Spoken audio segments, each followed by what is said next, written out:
Hey everyone, it's Nick. You know, ever since they introduced flower forests about 200 years ago, all we could do was collect some specimens for colorful dye or cut the whole thing down for wood, but from now on there's a big argument in favor of visiting flower forests, and that is bees. Here's everything you need to know.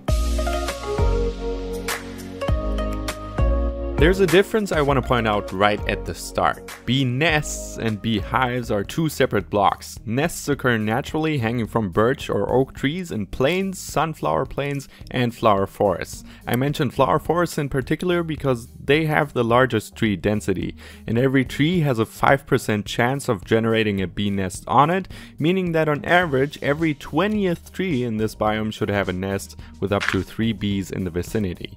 Their whole purpose is to pollinate flowers and produce honey, and they do that by flying around tall and small flowers and collecting pollen, and you can tell if a bee has collected pollen by it dripping from its body.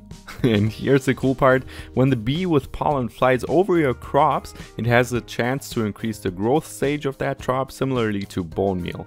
The pollen particles have to touch the crop though, and the effect is not unlimited, so you kind of get a small effect, but I'm sure this will come in handy for more efficient and even faster automatic farming. The bee's target is of course its nest. When a bee with pollen enters the nest for at least 2 minutes, the nest's honey level will increase by 1 until it's at level 5, where the texture will change and look like it's dripping honey. You can also check the honey level with your F3 debug menu.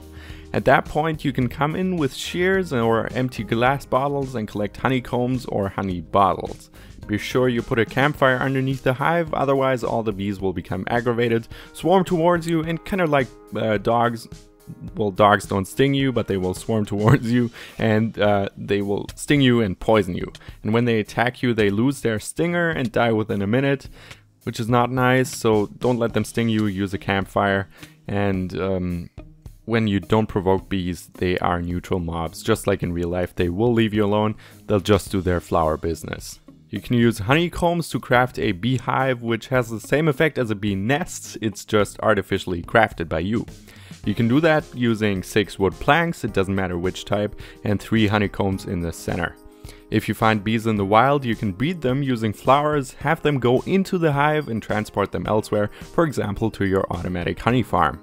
A bee takes 20 minutes to grow up, which is 1 in-game day. You can speed this up by 10% per additional flower you feed the baby bee. Bees don't like the dark or being out in the rain. In those cases, they will go into their nests or hives, and to break hives or nests, use a Silk Touch enchanted tool.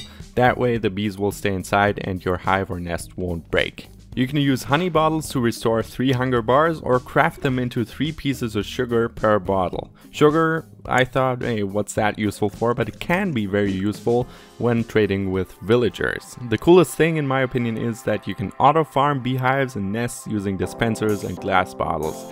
That way you could theoretically get a large supply of honey and sugar with 0 effort. But that's for another video. If you have any questions regarding bees, leave them in the comments, and I hope this video helped, and I will see you in the next one.